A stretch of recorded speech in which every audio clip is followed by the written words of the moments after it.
Howdy guys, Zarkazm here. Welcome back to another episode of Minecraft World Tours. In this episode, I thought I would show you guys my Hardcore Tekkit World that I've been playing about with for a little bit.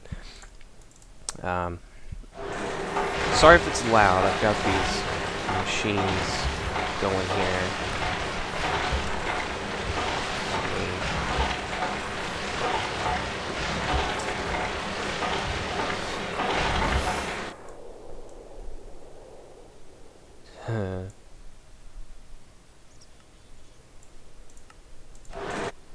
Okay, there we go. Now you can't really hear them. Alright, so, I want to show you guys my hardcore world because, well, a couple reasons. One, I've been experimenting with some different Tekkit things than what's in my other worlds, and two, the seed actually is kind of interesting. So, but I'll start off with just what I've got going on in my world. So this is just my little home, my safe room, as it were. It's kind of an experiment that I had going on for a minute. Nothing too fancy. Over here we've got a well, I originally had a quarry set up here. Go ahead and show you that. Had just a default 9x9 quarry set up here, and it, you know, dug all the way to the bottom. Now I've got a full-size 62x62 quarry set up that way a little bit, and I've got it hooked into a teleport pipe instead of a long pipe network. So as you can see, this teleport pipe is connected to the frequency of the other one, and stuff just, yeah, it's probably out of coal right now because I'm using steam engines instead of combustion. Oh, there we go. It's still going through trees. Oh man. But anyway, it will stuff will come out of the teleport pipe. I've got a filter set up, you know, just my standard filter. In this particular series, I'm not, or not series, but in this particular world, I'm not really using nuclear power, so I'm having my uranium transmuted. It's in the filter to go here to the energy condenser, because I'm also experimenting with red power with like bluetricity and stuff, and you pretty much need your nickelite for that. So I've got these one-way pipes here because I was playing around with ComputerCraft, and apparently the pipes want to try and go into the floppy drive. So I set up some one-way pipes so that wouldn't happen, which I still can't figure this out. Maybe I'm doing something wrong. I don't know how this works at all. Oop. Come back. So I got one of these. I got like two of these in a dungeon. It's boot disk, and I'm thinking, okay, put it in the floppy drive. Got my CPU, got my monitor, but I don't know. And I can't type into this thing, whatever it is. And that's the not enough items search box. I don't know. If anyone knows how ComputerCraft works, let me know. I'm clueless. This is my junk box, if you will. Energy condenser. I've got 4 Mark II collectors, which are made out of dark matter, connected to a Mark II relay, just sitting next to it. So not only is it getting stuff from the quarry, it's also getting, you know, just energy. Come down here so I can charge my client star. Tip I just discovered recently. This Swiftwolf's Rendingale. If you are in multiplayer, there's actually a bug where you do not have to have fuel in your inventory. So you don't need a client star, don't need redstone, don't need coal, don't need Mobius fuel, none of that. You can just fly with no fuel. But in single player, you have to have fuel in your inventory for the ring to work. And I'll show you, like, there. Obviously you can see I'm flying, and the ring activated. So now I've deactivated it. If I get rid of my client star and my coal... Oop, it's feeding off of something. Oh, I think it feeds off cobble. Oh, there it goes. See? You hear it shutting off, and it's not letting me fly. But once I put the Klein star back, whoop, I'm up in the air. So yeah, so I noticed there was like some arguments between people in the comments on the wiki page for this, because people are like, no, it doesn't require fuel. Yes, it does. It's a multiplayer bug. Yes, it should require fuel, but in multiplayer it doesn't. So I thought I'd mention that. Let's continue with the tour. Got my ores, got my nickelite, got some random bits and bobs. I got some project tables set up here. This one, this is where I'm keeping my rubber and my copper because I freaking need to make cables a lot. Over here, to keeping this set up to make electronic circuits. And I tried having overclockers in here, but none of these special crafting tables seem to like items that don't stack, like the coolant cells and stuff. Got my transmutation table here. Got a sticky piston door with redstone wire to just so I could get out here and you know, not get like ambushed. Quarry used to be here. I'll show you that in a little bit. These are red power solar panels. We could probably use another torch there. Red power solar panels, which power the Bluetricity furnaces. So let's get over here. So over here you got your basic red, you got your basic alloy furnace, okay, and over here you've got your Bluetricity alloy furnace, which is powered by Bluetricity. I should probably make a red power battery box, which is different from the industrial or build whatever mod it's in.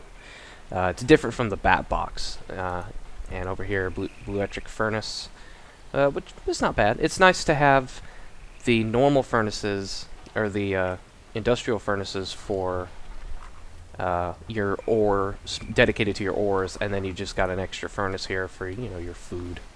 You know, it's like, oh man, I'm too busy doing ores. Or you've got all your electric furnaces in like automated setups. We've got a Bluelectric furnace over here for, you know, backup, I guess. My nether portal, nothing going on in the nether. I never really do anything in the nether. It's kind of a reoccurring thing. I got my crystal chest of, you know, all the good stuff I want to keep from the quarry. Let's go through the machines, because I bet you guys are wondering, you know, those machines look a little different. I've gone through and updated all of my machines to the advanced versions. So that's just a geothermal generator.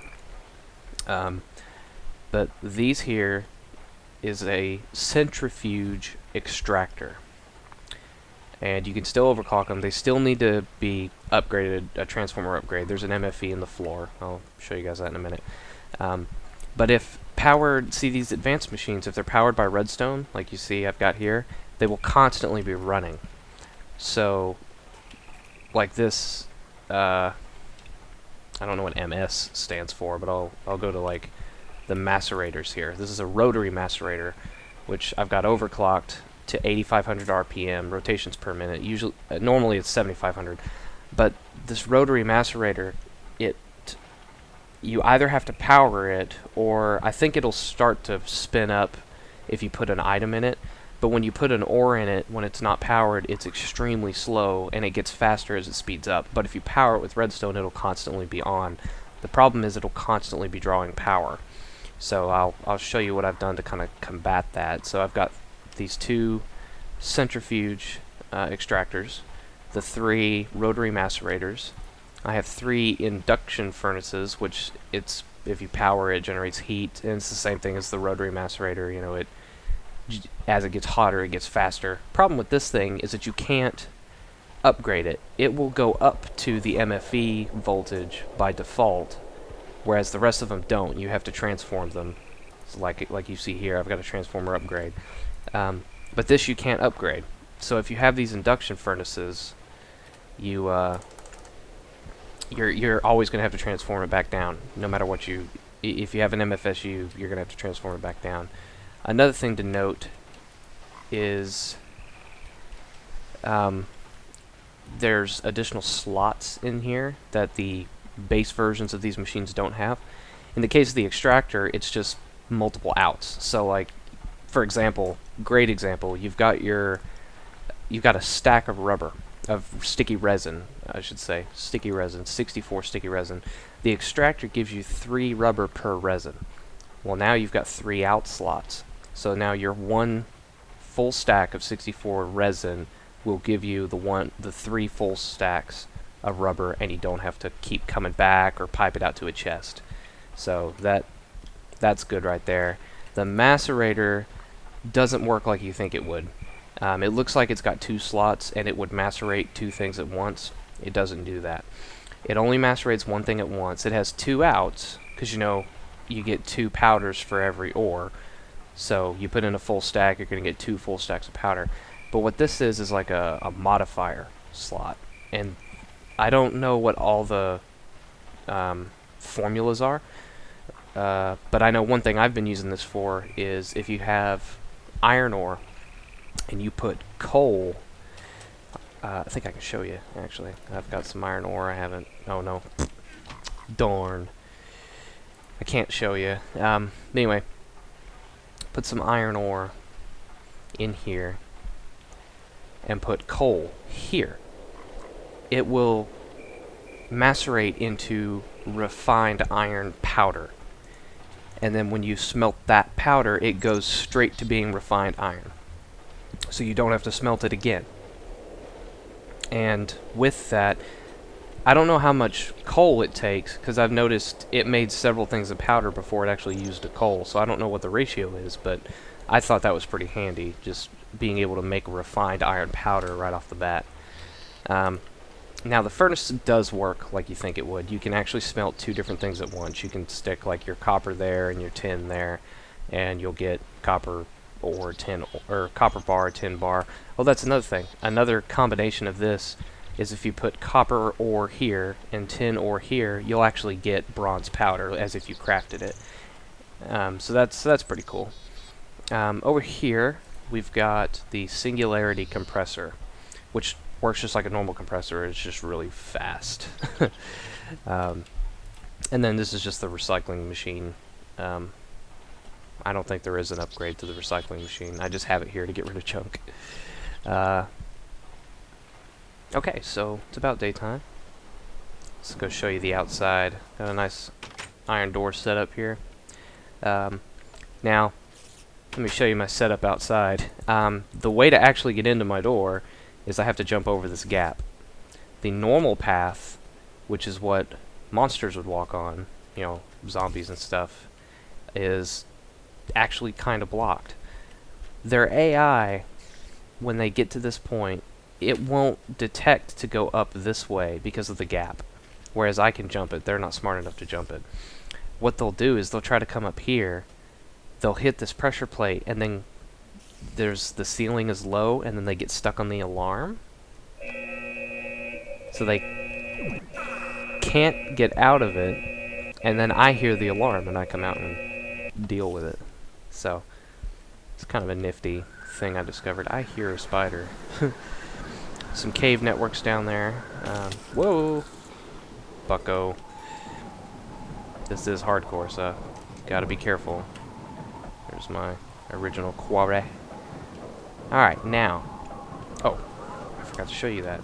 Hold on. I gotta show you this before I can show you that, otherwise it won't make sense. Okay. Underneath the machines is the MFE and all the wiring and stuff. So here's the MFE. Since it's going down because I've got all these machines turned on and I'm using a solar array setup to power the whole thing. I'll show you that here in a minute. You'll notice these are actually gold, 2 times insulated gold cables instead of fiber optic. I was trying to be cheap on my diamonds, and I did discover you have to insulate them twice. If you only do the normal gold cables, if you get near them, they'll hurt you because they're not insulated enough. So gotta have 2 times insulated. Over here, you'll notice there's another MFE and an electrolyzer. And I'll show you why. When I was making the centrifuge extractor, the recipe requires electrolyzed water cells, but if you hit R, it doesn't tell you how to make those. And how you make them is you get... Let me get... bucket. 410. Oops. Crafting table. Okay. Throw those in there. Alright. What you do is you go get your bucket of water, get you a water cell, you know, like you're gonna make an overclocker or something. And you come to your electrolyzer, which you can find in the search, and you stick the water cell in the electrolyzer, and it will electrolyze the water cell. I had to kind of take a guess at this, and I got lucky. I was like, well, I need to electrify it. Is there an electrolyzer? Oh, there is. And the way this works is you can't actually hook it up to wires. You have to put it next to an MFE, and then the MFE will drain the power into the electrolyzer, and it'll electrolyze the water cell. The issue with that is the MFE has to be above 75% charged. If it's not above 75%, this will just sit here and do nothing. So if you hook this all together and you try it and it's not doing anything, that's why. Because your MFE is not high enough charged. Oh, yeah, that copper cable is to reconnect my geothermal generator to this MFE for backup power if I need to. Otherwise, it is going up to... Let's take you to the outside and I'll show you. Excuse me.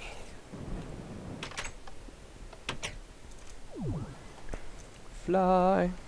Going up to this solar array. Several solar arrays, actually. Oh, I see you, buddy. Better take care of him. Okay. Okay, so we have 5 solar arrays in kind of a flower shape. And each solar array is 8 solar panels and a low voltage transformer. So you can imagine how expensive this bit was. And how much more expensive medium voltage, because a medium voltage array is 8 low voltage arrays and a medium voltage transformer.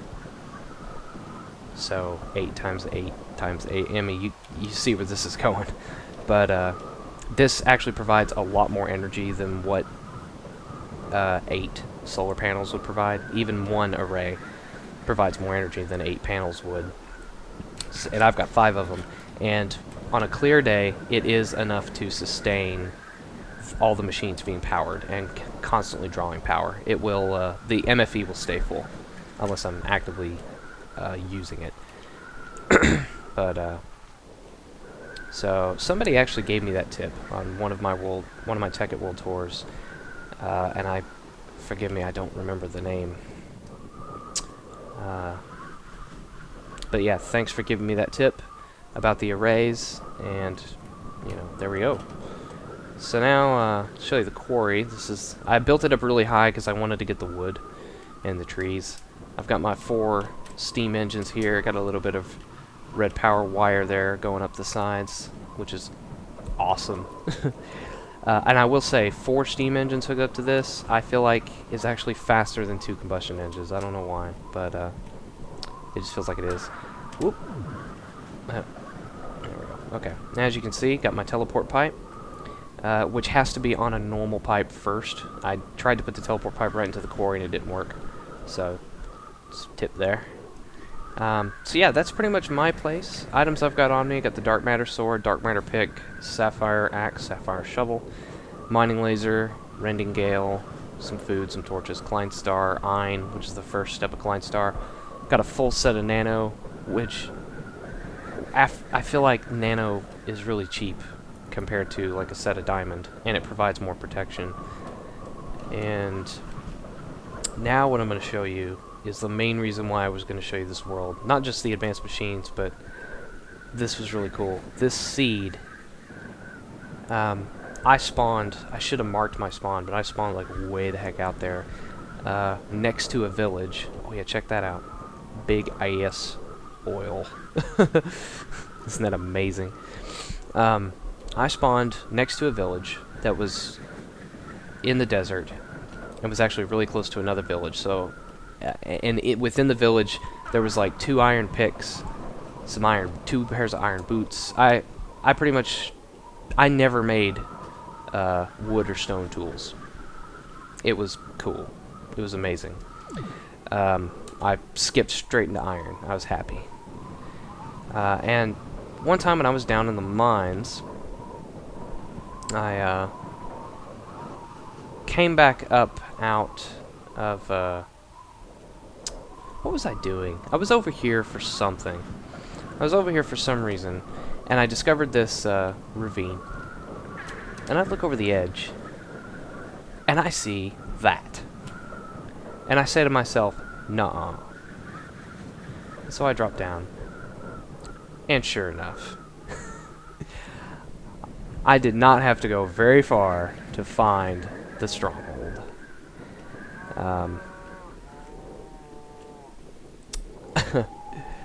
And I was, to me, that's just flippin' amazing. That it's just right here. Just in that ravine. Didn't even have to really look for it. I just stumbled on it by accident. Didn't really have to farm, you know, a crap load of ender eyes. So, the seed that I used is the don't ask where I got it. Is the word teletrek, and I'll put the spelling, or not teletrek, teletrek, and I'll put the spelling down into the description below. Turn that on. So here's the coordinates of the stronghold. For positive 475, negative 592. I went ahead and created another world using the same seed just to confirm that it would still be here, and it's still here. The oil deposits are a little different. You still spawn next to the villages. But yeah, I thought this seed was worth sharing just because of this. So yeah, that's it for this episode of Minecraft World Tours. Any Tekkit suggestions, continue to send them my way. Anything you'd like to see me do. I've decided I'm definitely going to be starting a Tekkit series soon. Some people have already told me that, you know, they're going to support me on a series, and it's something I've been wanting to do. This is going to be interesting when the quarry gets down here and gets to that zombie spawner. I want to see if it'll pick up the spawner. I don't know if it will or not. It's got to get through all these blasted trees. But anyway, so yeah, I'll see you guys next time. Bye. Actually, we'll probably go to High Hedge before I head to Nashkel, because Nashkel is like a... Oh, wolf. What kind of wolf? A warg. So, not really a wolf, but... Okay. All stop. Range, guys. Fire! Oh, that's a bad one. Actually. Fire.